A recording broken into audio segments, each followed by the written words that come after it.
اعوذ باللہ من الشیطان الرجیم بسم اللہ الرحمن الرحیم الحمد للہ الذی لا یحصی نعماہ العادون ولا یؤدی حقہ المجتہدون الذی لیس لصفتہ حد محدود ولا نعت موجود ولا اجل ممدود فطر الخلائق بقدرتہ ونشر الریاح برحمتہ الصلاة والسلام علی المہیمن علی رسولہ والخاتم لأوصیائہ والشافع الیہ والمکین لدیہ والمطاع فی ملکوتہ الأحمد من الأوصاف الأب القاسم محمد صلوات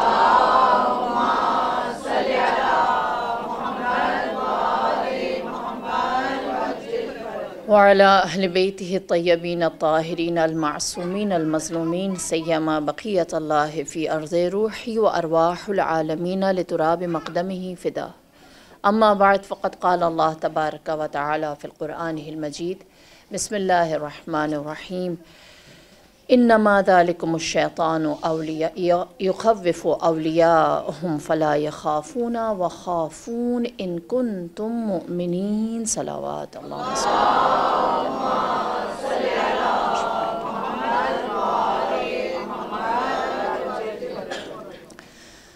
پروردگار عالم سورہ آل عمران کی آیت نمبر 175 ارشاد ہوتا ہے انما ذالکم الشیطان، یہ شیطان جو تمہارے درمیان ہے، یخوف اولیاءہ، وہ اپنے دوستوں کو خوف زدہ کرتا ہے، فلا تخافونہم، اللہ کہتا ہے تم ان سے نہ ڈرو، وخافون، اللہ سے ڈرو۔ آپس میں ایک دوسرے کا خوف یا شیطان کا خوف نہ رکھو، اگر رکھنا ہے تو اللہ کا خوف رکھو، ان کنتم مؤمنین، اگر تم صاحبان ایمان ہو۔ وہ انسان جو غفلت سے نکل کر بیداری میں آنا چاہتا ہے تو اس کے لیے سب سے پہلے ضروری ہے کہ اپنے معبود، اپنے دوست کے ساتھ ساتھ اپنے دشمن کو بھی پہچانے، اور دشمن جن طریقوں سے انسان کو، مسلمان کو، حق کو توڑنے کی کوشش کرتا ہے، ان میں سے جہاں اختلاف کا ڈال دینا ہے، جہاں تفرقہ ڈال دینا ہے، جہاں لوگوں کو گروہ در گروہ بانٹ دینا ہے، جو قوموں کی یونٹی کا مرکز یا کوئی ایک سٹینس ہے، اسی کے اندر ڈویژن ڈال دینا ہے، اسی کے بعد جو شیطان یا دشمن حق کو توڑنے کے لیے اگلا کام کرتا ہے وہ یہ کہ خوف و ہراس پھیلا دیتا ہے، ڈراتا ہے کہ اگر حق کے ساتھ کھڑے رہے تو تم غیر محفوظ ہو، تمہاری سیکیورٹی کے لیے، تمہاری حفاظت کے لیے، تمہاری جان کے لیے، تمہارے مال کے لیے، تمہاری اولاد کے لیے ضروری ہے کہ تم حق کے بارے میں خاموش ہو جاؤ، اس پر کھڑے نہ رہو، ڈٹے نہ رہو، اس کا اظہار نہ کرو، اس کا پرچار نہ کرو، بلکہ تمہارا سکوت اگر تمہیں فائدہ دے رہا ہے تو تمہارا سکوت عبادت ہے۔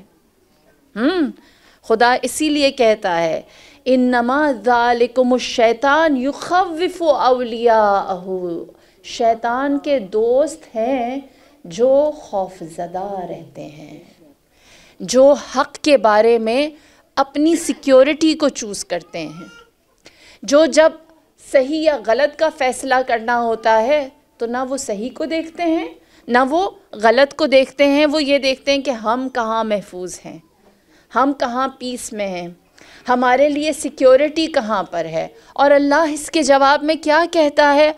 فَلَا تَخَافُونَهُمْ، تم ان سے نہ ڈرنا، تم ان سے خوف زدہ نہ ہونا۔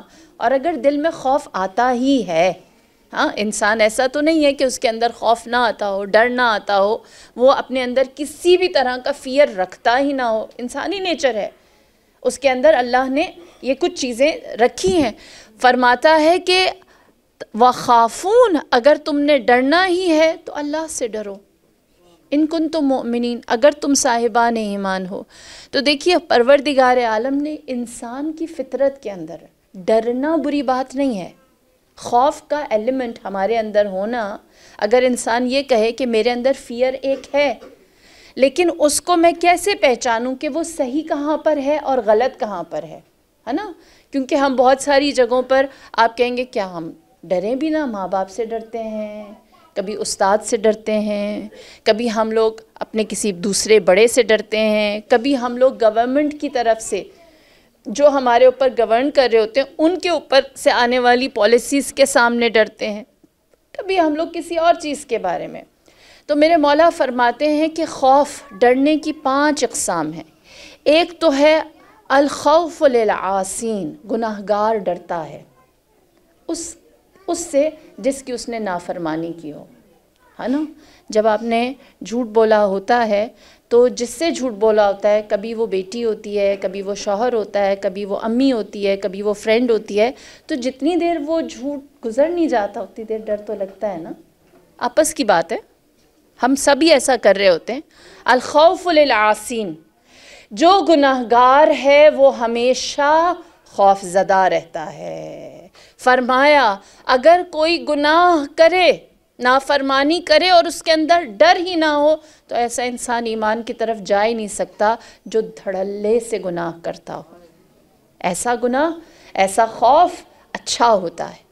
الخوف للعاصین، گناہ کرنے کے بعد اگر آپ کو ڈر لگ رہا ہے جس کی نافرمانی کی ہے اس سے، تو اس کا مطلب ہے کہ آپ کے اندر ابھی کچھ رمق ایمان باقی ہے۔ فرمایا یہ پہلی قسم جو اچھی ہے۔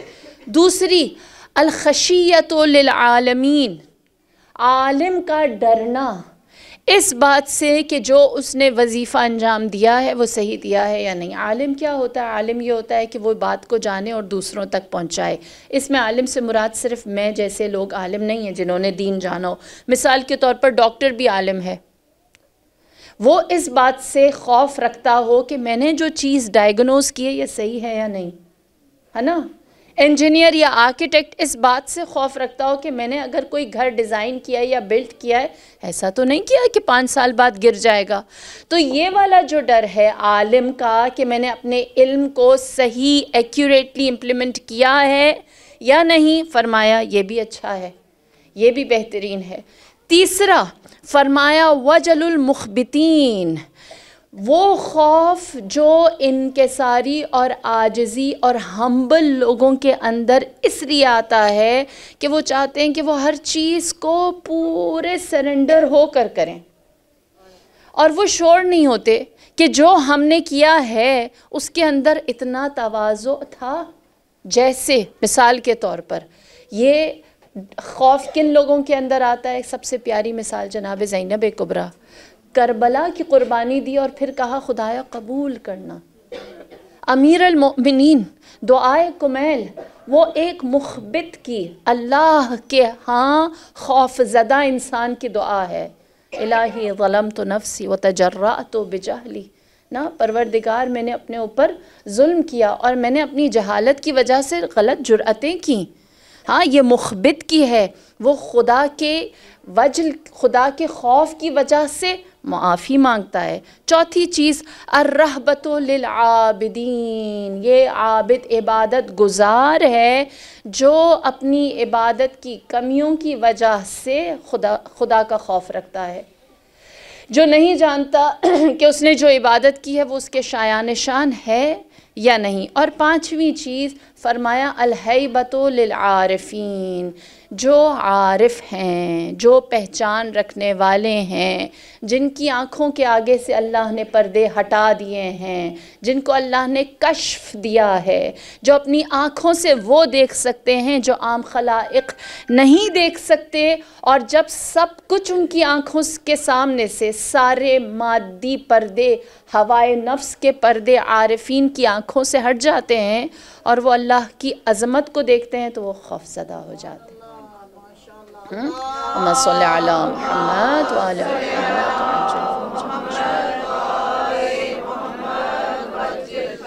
فرمایا کہ یہ ڈر بھی اللہ کے نزدیک پسندیدہ ہے کہ جو خدا کی ذات کے جتنے زیادہ قریب آئے اس کی عظمت کو دیکھ کر اتنا خوف زدہ ہو جائے۔ یہی وجہ ہے کہ سر معراج رسول اللہ نے قاب قوسین کی منزل پر جب دیکھا تو ہیبت الہی ان پر طاری ہو گئی، خوف خداوندی، نعرہ تکبیر، اللہ اکبر یا رسول اللہ یا علی یا علی یا علی اللہم صلی اللہ محمد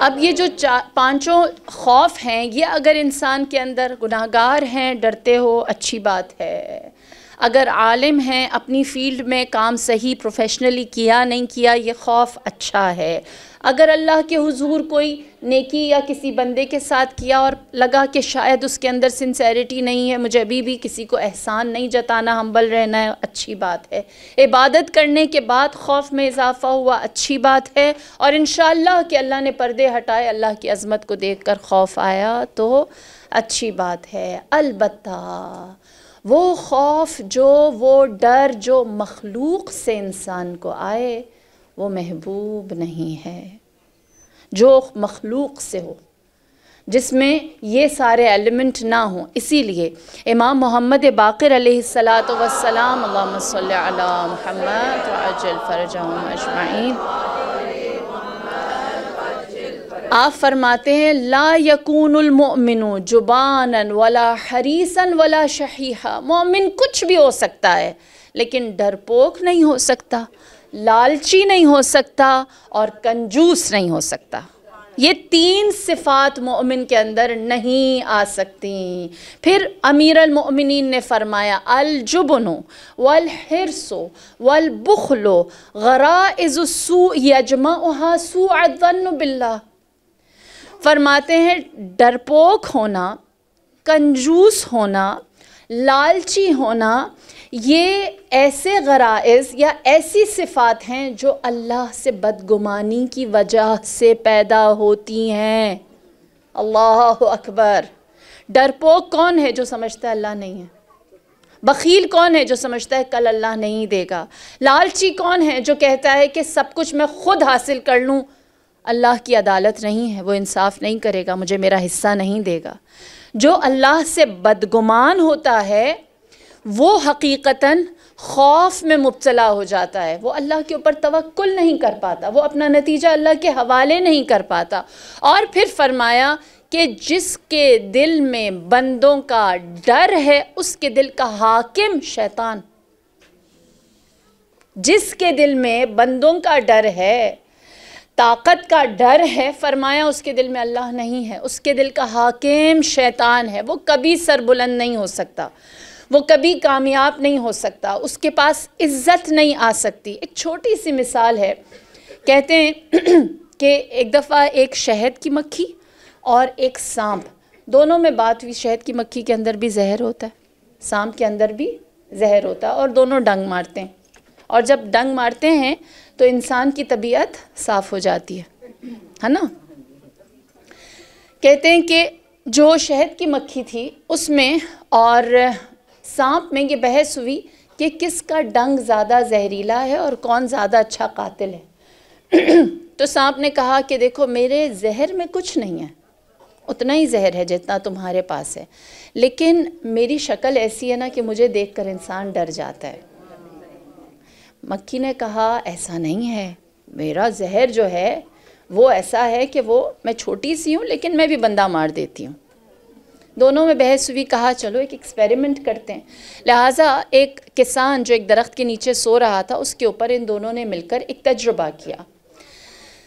جو سانپ تھا اس نے کہا میں جا کر اس کو کاٹوں گا فلاں جگہ پر، مثال کے طور پر ہاتھ پر، میں کاٹ کے بھاگ جاؤں گا، اور تم نے اس کے ہاتھ کے آس پاس ڈنگ والی جگہ پر تم نے پرواز کرنی ہے۔ وہ سمجھے گا کہ مجھے شہد کی مکھی نے کاٹا ہے، دیکھتے ہیں کیا ہوتا ہے۔ ایسا ہی کیا، جیسے ہی کسان نے دیکھا مجھے شہد کی مکھی نے کاٹا ہے، کاٹا تو سانپ نے تھا، اس نے فوراً ہی وہیں پر جڑی بوٹیاں لگائیں، زہر چوسا، نکالا، اپنے آپ کو فارغ کیا۔ جب سارا زہر ختم ہو گیا، 2-3 دن آرام کیا، واپس ٹھیک ہو کر اپنی جگہ پر آ گیا۔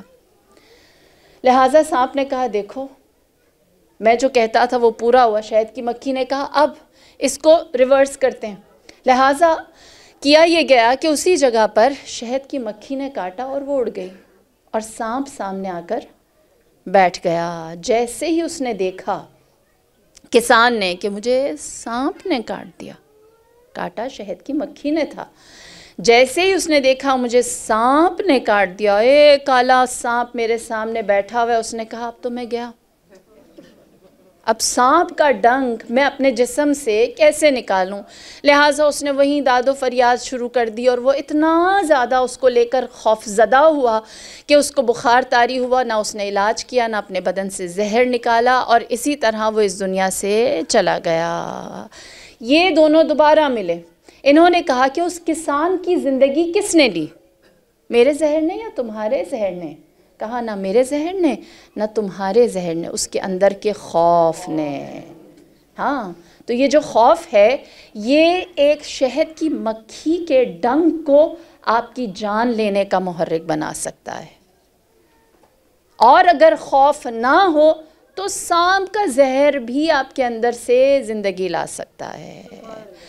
ہم اگر اپنی زندگیوں کو ان چیزوں کے اوپر لے کر آئیں، یہی وجہ ہے امیر المومنین کیا فرماتے ہیں، یاد رکھیے، اللہم صلی علی محمد وآل محمد عجل فرجہم اجمعین، آپ فرماتے ہیں لا تشرکن فی رأیک جبانا یضعفک عن الامر ویعظم علیک ما لیس بعظیم۔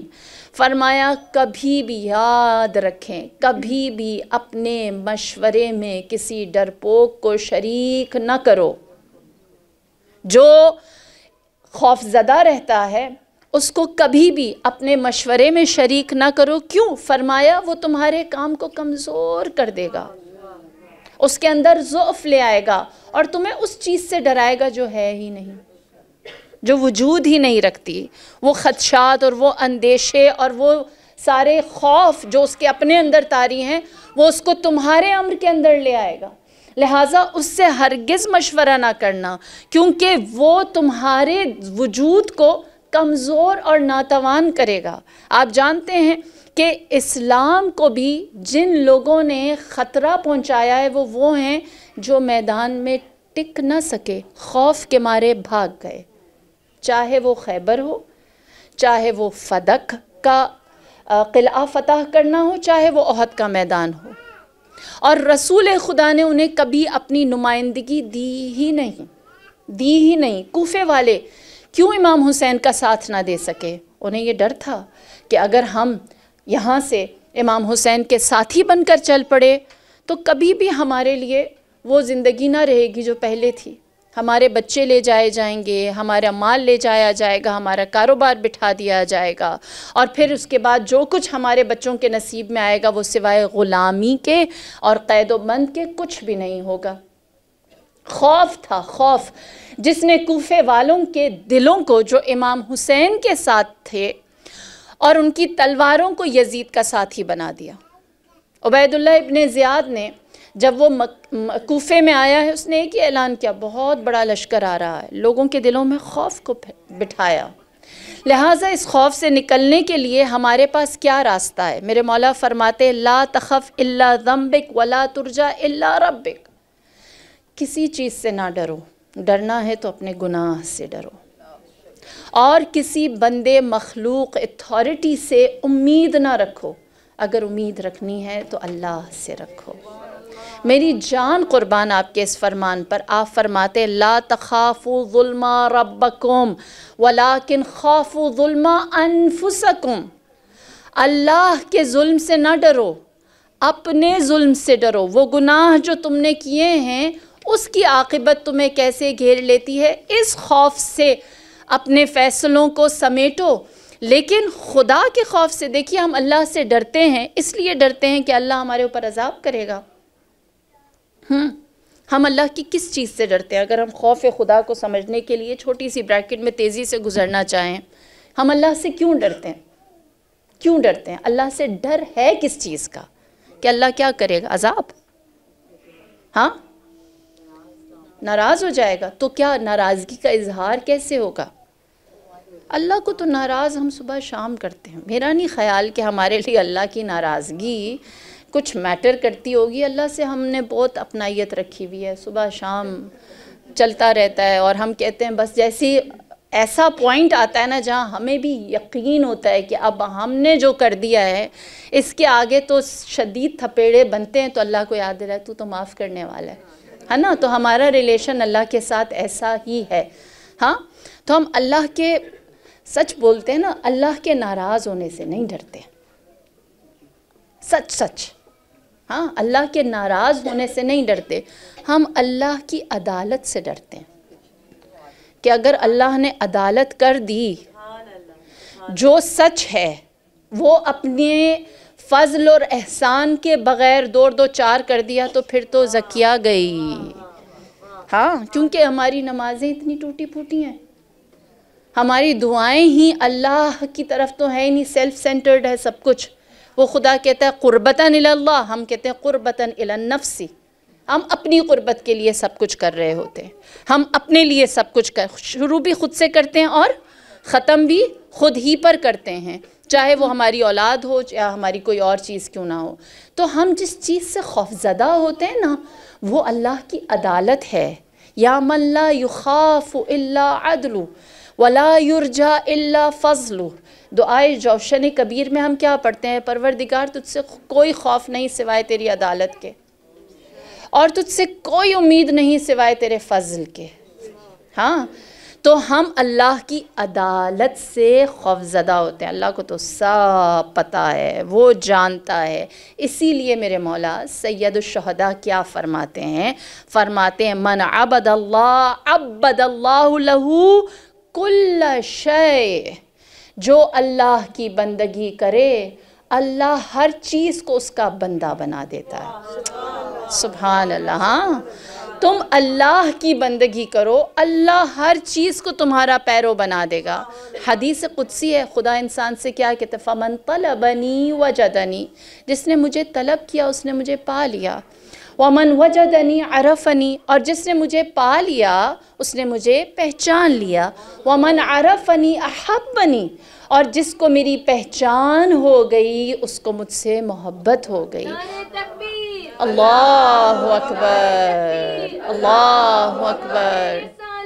یا رسول اللہ، یا علی، یا علی، یا علی. اللہم صلی اللہ محمد وعجل فرجہ. فرمایا وَمَنْ عَرَفَنِي أَحَبَّنِي. جس کو میری پہچان ہو گئی اس کو مجھ سے محبت ہو گئی. وَمَنْ أَحَبَّنِي عَشَقَنِي. اور جس کو مجھ سے محبت ہو جائے اس کو مجھ سے عشق ہو جاتا ہے. وَمَنْ عَشَقَنِي عَشَقَتْهُ. اور جو مجھ سے عشق کرے میں خدا اس سے عشق کرتا ہوں. وَمَنْ عَشَقَتْهُ قَتَلَتْهُ. اور جب میں کسی سے عشق کروں میں اسے اس کا رہنے نہیں دیتا، اپنا بنا دیتا ہوں. ہاں میں اس کی ذات، اس کے وجود کو اپنائیت خدائی ذات میں لے لیتا ہوں اور اس کے نفس کو مار دیتا ہوں. وَمَنْ قَتَلَتْهُ فَعَلَيَّ دِيَّتُهُ. اور جس کے نفس کو میں نے مار دیا اس کے نفس کی قیمت مجھ پر ہے، اس کا خون بہا مجھ پر ہے کہ میں اس کی نفس کی، اس کی جان کی دیت، قیمت ادا کروں. وَمَنْ عَلَيَّ دِيَّتُهُ أَنَا دِيَّتُهُ. اور جس کے نفس کی قیمت مجھے دینی ہو میں خود اس کے نفس کی قیمت بن جاتا ہوں. ہاں وہ بندہ ہوتا ہے لیکن خدا وند کریم اپنی قدرت کو اس کے اندر ڈال دیتا ہے. اسی لیے نبی خدا فرماتے ہیں خوش نصیب ہے وہ شخص جس کے اوپر خدا کا خوف اتنا ہو کہ وہ لوگوں کے خوف سے آزاد ہو جائے، اس کے اندر بندوں کا خوف ہی نہ رہے، وہ ہر وقت خدا کے خوف میں رہتا ہے. اسی لیے امیر کائنات فرماتے ہیں رأس الحکمہ مخافت اللہ.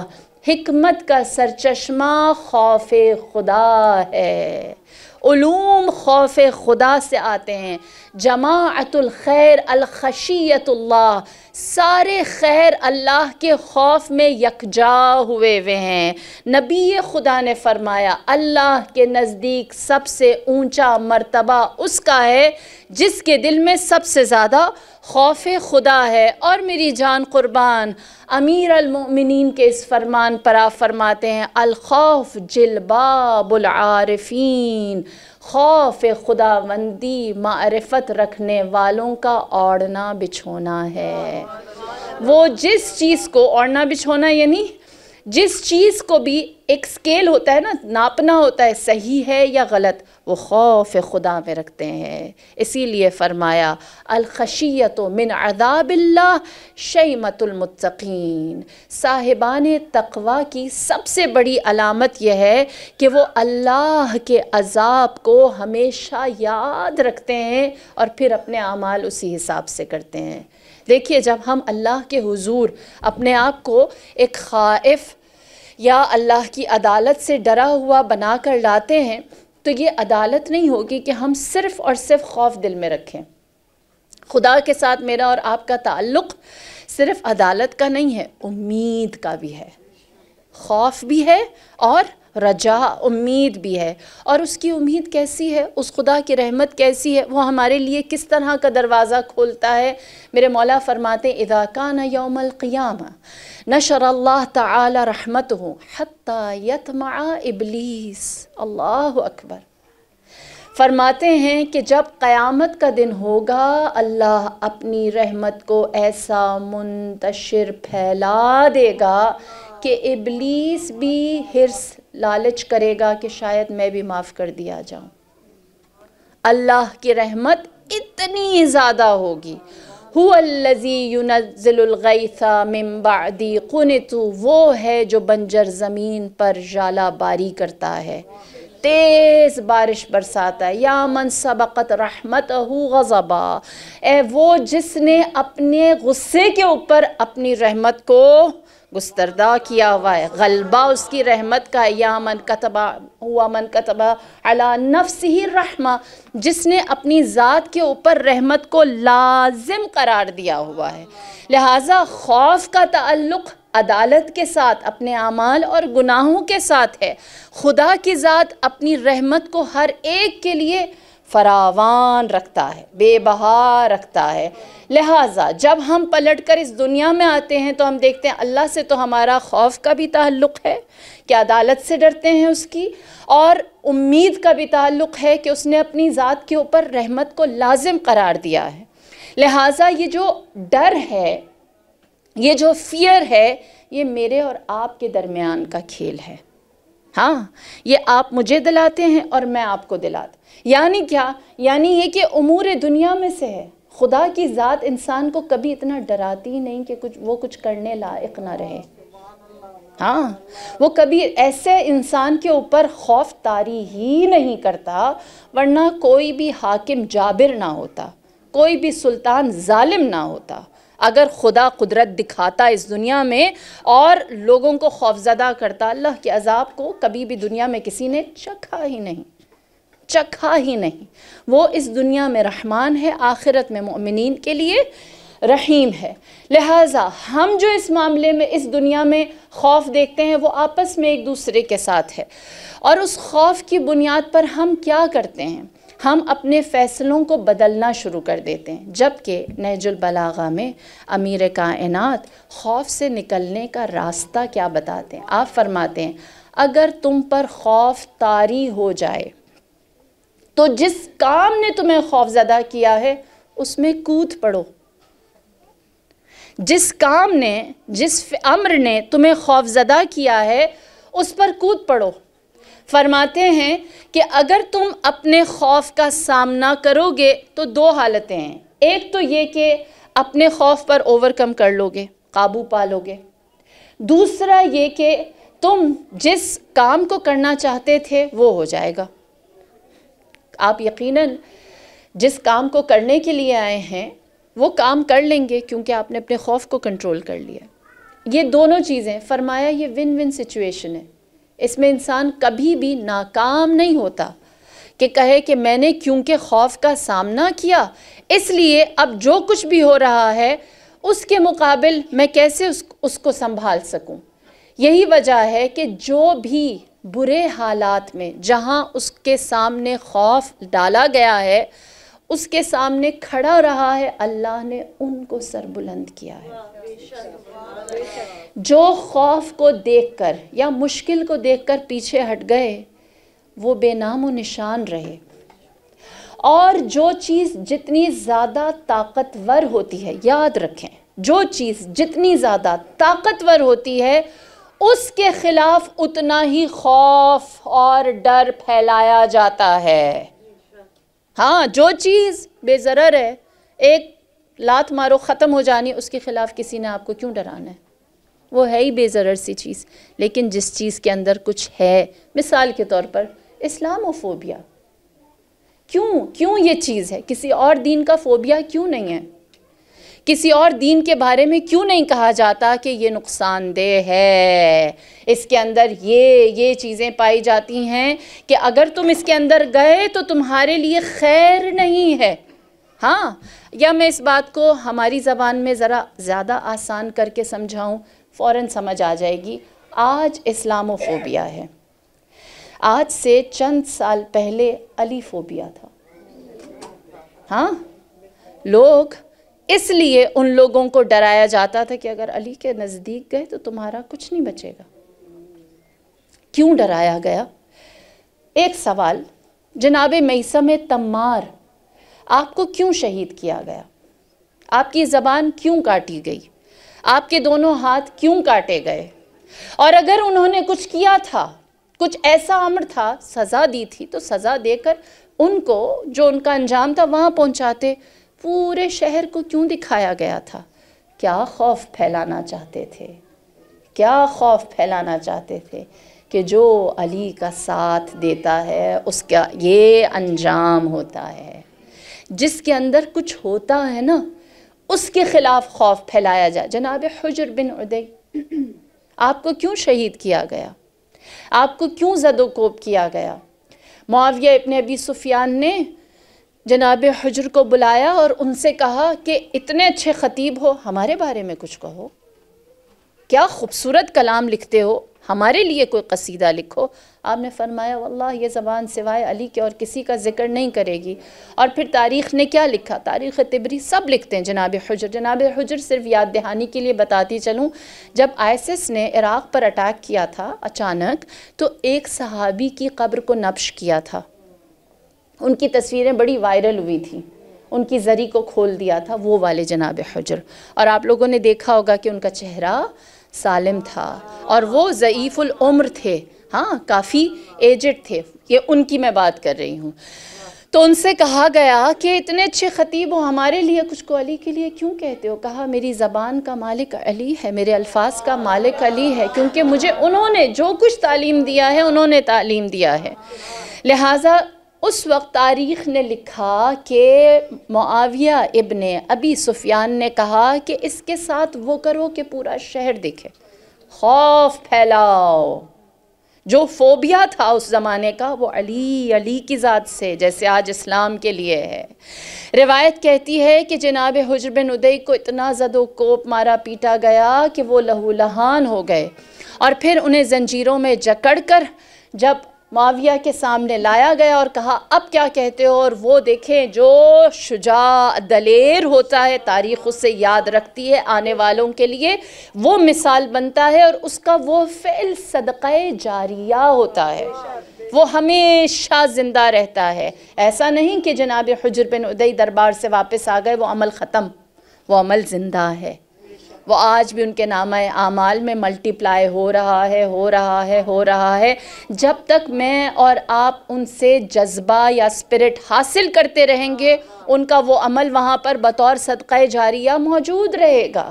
لہٰذا اللہم صلی اللہ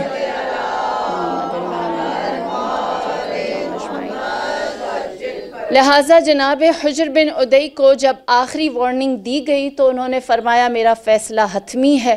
کہا بس اب انہیں سب کے سامنے مار دیا جائے، کوڑے مار کے انہیں شہید کر دیا جائے. جناب حجر نے کہا کہ میں جانتا ہوں میری شہادت نزدیک ہے، بس میری ایک سفارش ہے کہ جب مجھے دفنایا جائے تو یہ بیڑیاں جو میرے تن پر باندھی ہوئی ہیں، زنجیریں، ان کو میرے وجود سے اتارا نہ جائے.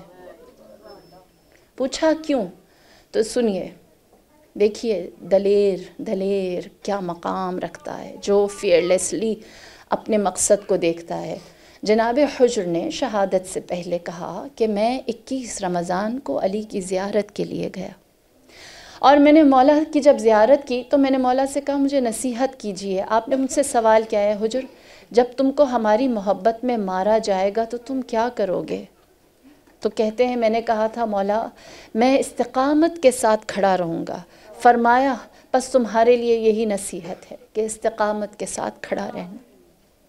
جناب حجر کہتے ہیں میں چاہتا ہوں میں ان زنجیروں میں قبر میں اتروں تاکہ روز جزا انہی زنجیروں میں اٹھایا جاؤں اور میں مولا سے کہوں وہ جو بستر شہادت پر وعدہ کیا تھا وہ میں نے وفا کیا ہے۔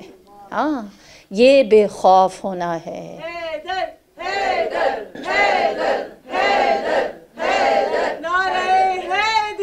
یا علی یا علی یا علی اللہم صلی اللہ محمد و علی محمد وعجل فرجہم اجمعین۔ لہٰذا اسی طرح تاریخ لکھتی ہے۔ واقعہ کربلا کے بعد ہم جب کوسچن آنسر سیشن کر رہے تھے میں نے آپ لوگوں کو تھوڑا ایک جھلک دی تھی کہ کربلا کے بعد راوی جو ہیں وہ زیادہ نہیں تھے جو حوادث کربلا سانحہ کربلا کو بیان کرتے، لیکن کچھ تھے جنہوں نے کربلا بیان کی تو ہمارے سینوں تک پہنچی۔ اگر وہ ڈر جاتے تو آج ہمارے سینوں پر کربلا کی وہ مہر نہ لگتی۔ یہ بے خوف دل تھے جنہوں نے حقائق کو پہنچایا، اور ان میں سے ایک سعید بن جبیر، امام زین العابدین کے صحابی خاص جو بہترین خطیب تھے، اور آپ کو جب ظالم اور جابر حجاج ابن مسعود ثقفی نے گرفتار کیا تو کہا کہ جو ہم چاہتے ہیں وہ بیان کرو۔ آپ نے کہا ہرگز نہیں، شجاعانہ استقامت کے ساتھ بہادری کے ساتھ کھڑے رہے، یہاں تک کہ روایت کہتی ہے جو مکالمہ ہوا اس کے نتیجے میں جناب سعید نے حجاج ابن مسعود کو ایک بات سمجھا دی، تو کچھ بھی کر لے تو میرے اندر سے حب اہل البیت نہیں نکال سکتا۔ لہٰذا اس نے کہا یہ جس چیز کو اپنے لیے فضیلت سمجھ رہا ہے اسی کو رذیلت بنائیں گے۔ ہاں، اور پھر کہا کہ یہ سمجھتے ہیں کہ حب اہل البیت میں جان دینا کمال ہے، لہٰذا قبلے کی طرف رخ کرو، ان کی جان لے لو۔ جب ان کی قبلے کی طرف رخ کیا گیا تو آپ نے قرآن کی آیت پڑھی وجہت وجہی للذی فطر السماوات والارض، میں نے اپنے چہرے کو اس کی طرف کیا ہے جو زمین اور آسمان کو خلق کرنے پیدا کرنے والا۔ کہا یہ اس میں بھی اپنے لیے عزت نکالتا ہے، ان کی پشت قبلے کی طرف کر لو، یہ شرف بھی نہ دیں گے، لہٰذا آپ کی پشت کو قبلے کی طرف کر کے آپ کو شہید کرنے لگے۔ تو آپ نے فرمایا فَأَيْنَمَا تَوَلَّوْا فَثَمَّ وَجْهُ اللَّهِ، جس جانب بھی رخ کرو ہر طرف چہرہ الہی ہے۔ اس کے لیے روح بقبلہ یا پشت بقبلہ نہیں ہے، لہٰذا آپ کو لٹایا گیا، اور حجاج نے کہا کہ میں خود انہیں ذبح کروں گا اور زمین پر لٹا کے ماروں گا کہ اس کے پاس مباحات کے لیے فخر کرنے کے لیے کوئی بات باقی نہ رہے۔ لہٰذا جناب سعید بن جبیر کو جب زمین پر لٹایا گیا تو آپ نے قرآن کی آیت پڑھی منہا خلقناکم ومنہا نعیدکم ومنہا نخرجکم تارۃ اخری، اسی زمین سے تو پیدا کیے گئے ہیں، اسی میں تو ہم پلٹائے جائیں گے اور ایک دن دوبارہ اسی زمین سے اٹھائے جائیں گے۔ لہٰذا جو لوگ شجاعانہ کھڑے رہے ان کو یہ بات معلوم تھی کہ جو سفاک ہے، جابر ہے، ظالم ہے، اس نے حد کر دی تو جان لے لی، اس نے ظلم کی انتہا کر دی تو جان لے لی۔ اور اگر جان ہی لینی ہے تو ہم اور آپ کیا بار بار دعا کرتے ہیں، دیکھیں زیارت عاشوراء کیوں اتنی مجرب ہے، ہماری کتنی خوبصورت تربیت کر دی۔ اللہم اجعل محیایا محیا محمد و آل محمد و مماتی مماتا محمد و آل محمد۔ یہ حسینیت کی تربیت ہے کہ اپنی جان کی پرواہ نہ کرو، جینا ہے، زندگی گزارنی ہے، سانسیں لینی ہیں تو محمد و آل محمد کے نام پر، اور بہترین موت ہی وہ ہے جو ان کے نام پر آ جائے۔ ظالم بگاڑ کیا سکتا ہے؟ زیادہ سے زیادہ یہ کہ جان لے لی۔ میرے مولا کیا فرماتے ہیں؟ فرماتے ہیں مومن کا ایمان پہاڑ کی مانند ہے، مومن کا ایمان پہاڑ کی مانند ہے کہ پہاڑ سے کچھ پتھر گر جائیں تو اسے فرق ہی نہیں پڑتا. ہاں، وہ اسی طرح ڈٹا رہتا ہے، وہ اسی طرح اپنی جگہ قائم دائم رہتا ہے.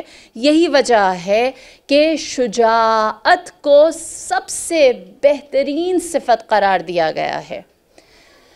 سب سے انمول خطبہ جو کسی بھی خطیب نے کبھی دیا ہے وہ امام زین العابدین کا ہے، جو آپ نے اللہم صلی علی محمد وآل محمد وعجل فرجہم اجمعین، جو آپ نے دربار شام میں دیا. اور اس دربار شام میں آپ نے اپنا تعارف کیسے کرایا؟ آپ جانتے ہیں شام والے قیدیوں کو خارجی سمجھتے تھے، باغی سمجھتے تھے، نعوذ باللہ دائرہ دین سے باہر سمجھتے تھے. آپ نے فرمایا آتینا بستۃ وفضلنا بسبعۃ، ہماری پہچان یہ ہے کہ اللہ نے ہمیں 6 خصلتیں دی ہیں اور 7 فضیلتیں دی ہیں.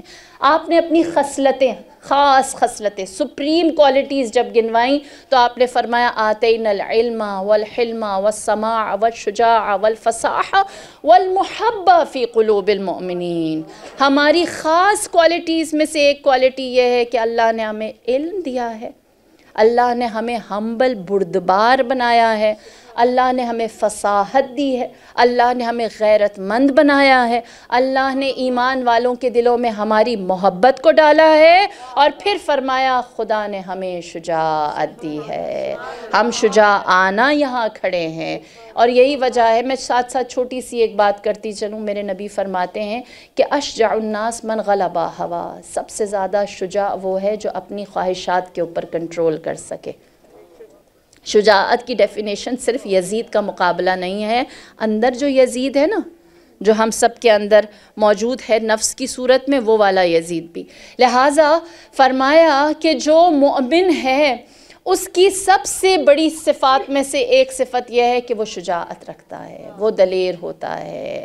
اور جب کوئی دلیرانہ اپنے سامنے موجود باطل کا سامنا کر لیتا ہے تو پروردگار عالم کیا کہتا ہے؟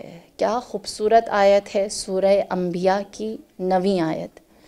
میں اور آپ اگر خوف کے اس ایک چھوٹے سے قدم کو پار کر جائیں اور اپنا جینا مرنا اہل البیت کر لیں، خدا کہتا ہے ثم صدقناہم الوعد فانجیناہم ومن نشاء واہلکنا المسرفون. سبحان اللہ. پھر فرمائے ثم صدقناہم الوعد، پھر ہم نے اپنا وعدہ وفا کر دیا. سبحان اللہ. جب کوئی دلیرانہ کھڑا رہے، جب کوئی ڈٹ کے بغیر کسی خوف کے مقابلہ کرے، اللہ کہتا ہے کہ ہم نے اپنا وعدہ وفا کیا فانجیناہم، اور ہم نے ان کو نجات دی، اور ہم نے ان کو سرخرو کیا، ہم نے ان کو سربلند کیا.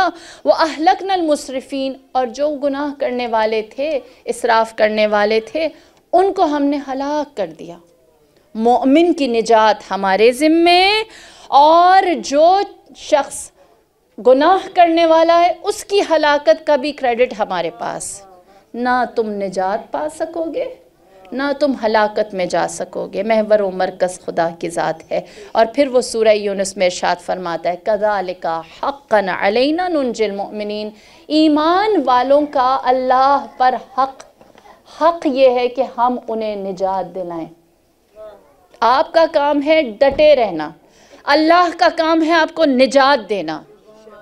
اللہ کا کام ہے اگر آپ بے خوف اللہ کے حضور دشمن کے خلاف، باطل کے خلاف کھڑے ہو گئے ہیں، تو اللہ کہتا ہے یہ بندے کا حق ہے کہ ہم اس کو نجات دلائیں.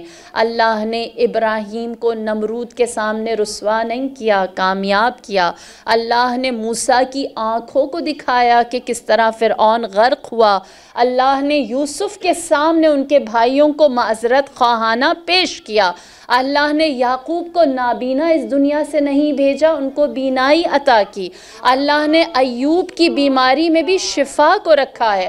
اللہ نے اس نوح جن کو پورا شہر تانا دیتا تھا کہ کیوں کشتی بناتے ہو، سب کے سامنے دکھایا یہ فلاح پانے والا ہے. اللہ نے رسول خدا کو اسی شہر میں فاتح بنا کر بھیجا جہاں سے آپ نے رات کی تاریکی میں ہجرت کی تھی. وہ جنگ جہاں پر 313 کے مقابل 1000 آئے تھے، اللہ نے 313 کو فاتح بنایا۔ جب سر محاذ میرے مولا کی تلوار ٹوٹ گئی تو اللہ نے وہاں ذوالفقار کو بھیجا اور بتایا کہ میں تمہیں کبھی بھی اپنے سامنے موجود مسرفین کے سامنے رسوا نہیں کروں گا۔ اور پھر خدا نے مباہلہ کا میدان سجایا اور باطل سے کہا تم اعتراف کرو کہ حق کس کے پاس ہے۔ یہاں تک کہ میں اور آج آپ اس مجلس میں بیٹھے ہیں یہ بتانے کے لیے کہ اپنا سارا حربہ استعمال کر کے یزید بے نام ہو گیا اور کربلا کے میدان کا وہ تنہا شہید آج دلوں پر حکومت کرتا ہے۔ ان اللہ غیور، اللہم صلی علی محمد وآل محمد اللہ اکبر، یا رسول اللہ، یا علی، یا علی، اللہم صلی علی محمد وآل محمد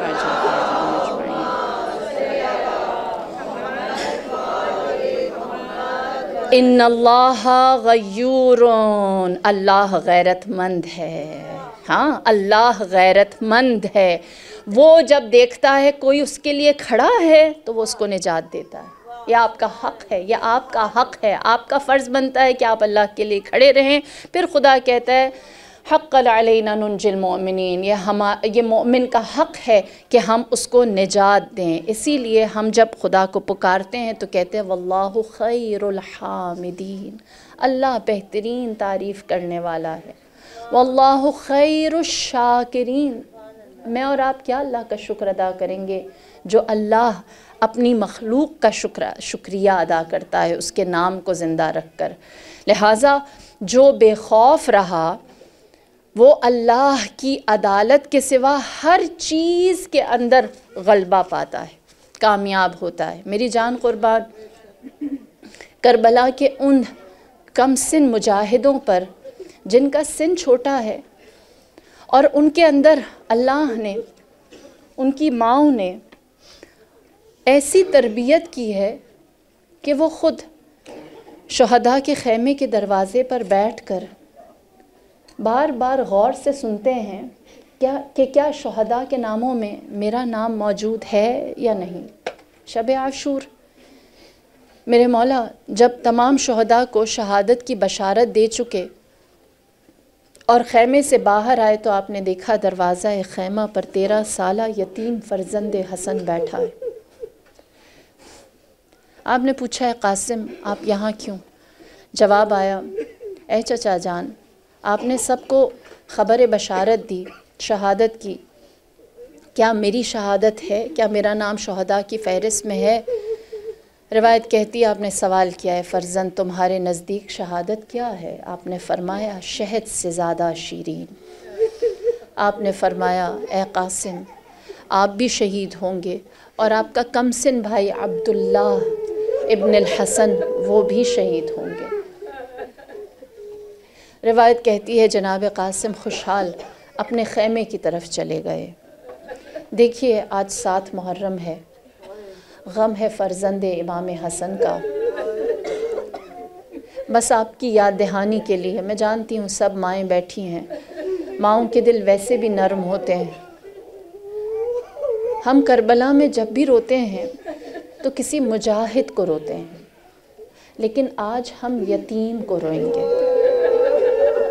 کیوں؟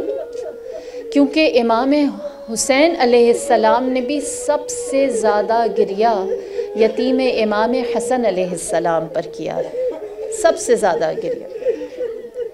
روایت کیا کہتی ہے کہ جناب قاسم علیہ السلام مولا کی خدمت میں پہنچے، اذن جہاد مانگا۔ مولا نے جب دیکھا کہ میرے بھائی حسن کی آخری نشانی مرنے کی اجازت چاہتی ہے تو آپ میں دل نہ آیا، آپ نے فرمایا اے قاسم تم اپنی ماں کا سہارا ہو، لہٰذا میں تمہیں اس چیز سے بری کرتا ہوں۔ جناب قاسم نے جب یہ سنا تو مولا کے ہاتھوں کے اتنے بوسے لیے۔ روایت کہتی ہے کہ جناب قاسم غش کھا گئے، اللہ جانے امام کیسے ہوش میں لے کر آئے یہاں تک کہ جناب قاسم پلٹ گئے، اپنے خیمے میں گئے، اپنی والدہ جناب ام فروا کو جب خبر دی تو جناب ام فروا نے فرمایا مجھے آپ کے بابا نے خط دیا تھا، کہا تھا یہ مثل تعویذ اپنے پاس رکھنا، جب کوئی کڑا وقت آ جائے تو اس خط کو کھولنا، اس تعویذ میں تمہارے لیے نجات ہے۔ لہٰذا جناب ام فروا نے جب وہ تعویذ کھولا تو دیکھا اس خط میں پیغام ہی سید الشہداء کے لیے ہے۔ فرمایا اے میرے بیٹے، گرچہ تیرا باپ یہاں موجود نہیں لیکن تیرے باپ کی یہ سند تیرے لیے پدری کا کام کرے گی، اسے بطور سفارش اپنے چچا کے پاس لے جائیے۔ جناب قاسم وہ تعویذ لے کر، وہ پیغام امام حسن لے کر جب امام حسین کی خدمت میں آئے، تاریخ نے لکھا امام حسین اس کی قرائت کرتے چلے جاتے، آنکھوں سے اشک بہاتے چلے جاتے، فرماتے اے میرے بھائی آپ مجھ سے بہتر تھے، اے میرے بھائی آپ مجھ سے بہتر تھے، کبھی آنکھوں سے لگاتے، کبھی لبوں سے لگاتے، اور پھر اس کے بعد اذن جہاد جناب قاسم کو دیا۔ روایت کہتی ہے، حمید بن مسلم راوی ہے، وہ نقل کرتا ہے کہ مجھے نہیں بھولتا، یہ یزیدی لشکر میں بیٹھا ہے، حمید بن مسلم کہتا ہے مجھے نہیں بھولتا کہ لشکر امام حسین کی جانب سے 13-14 سال کا ایک خوبرو نوجوان آیا، مجھے نہیں بھولتا اس کے تن پر سفید کرتا تھا جس کا ایک بٹن کھلا ہوا تھا، اس کے پاؤں میں جوتے تھے، اس کے تن پر زرہ نہیں تھی کیونکہ زرہ مردوں کے لیے بنائی جاتی ہے، اور یہ کم سن تھا۔ پھر حمید بن مسلم ایک جملہ لکھتا ہے، کہتا ہے اس کا چہرہ چاند صورت تھا۔ میں کہوں گی جو دشمن کے لیے چاند صورت ہے، جس کا چہرہ دشمن کے لیے چاند جیسا ہے، نہ جانے ام فروا کے لیے کیا ہوگا، نہ جانے امام حسین کے لیے وہ چہرہ کیا ہوگا، نہ جانے فاطمہ الزہرا کے لیے وہ چہرہ کیا ہوگا۔ الغرض جناب امام حسن جب سوئے لشکر گئے، آپ نے لشکر کو مخاطب کر کے فرمایا میں حسن مجتبیٰ کا فرزند ہوں جو جنت کے شاہزادے ہیں، اللہ نے ہمارے بازوؤں میں قوت حیدری دی ہے، ہمیں شہامت محمدی دی ہے۔ یہ کہہ کر آپ قلب لشکر پر حملہ آور ہوئے، شجاعت امام حسن مجتبیٰ کا برملا اظہار کیا۔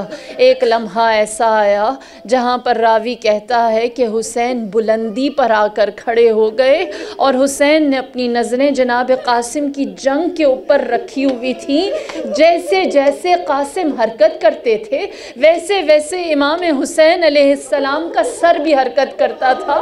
ایک لحظے کے لیے اپنی نگاہوں سے جناب قاسم کو غائب ہونے نہ دیتے تھے، جیسے ایک عقاب اپنے شکار کے اوپر نظریں گاڑے ہوئے رکھتا ہے، ایسے امام حسین علیہ السلام نے یزیدی لشکر پر نظریں گاڑی ہوئی تھیں، یہاں تک کہ روایت کہتی ہے جب چار جانب سے حملہ ہوا اور جناب قاسم کے اوپر ایک وار ہوا، جو بھی مجاہد کربلا، یاد رکھیے اس بات کو سمجھنے کی ضرورت ہے کہ جو بھی مجاہد کربلا زخمی ہوتا، گھوڑے سے گرتا تو وہ امام حسین کو سلام دیتا تھا، وداع کرتا تھا، لیکن جب جناب قاسم گھوڑے سے گرنے لگے تو آپ نے مدد کے لیے پکارا، آپ نے فرمایا یا عماں ادرکنی،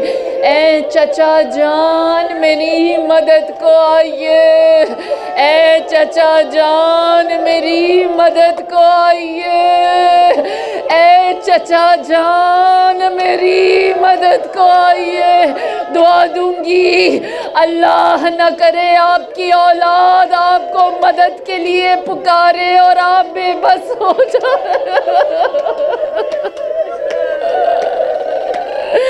اللہ نہ کرے آپ کی اولاد مدد کے لیے پکارے اور آپ بے بس ہو جائیں۔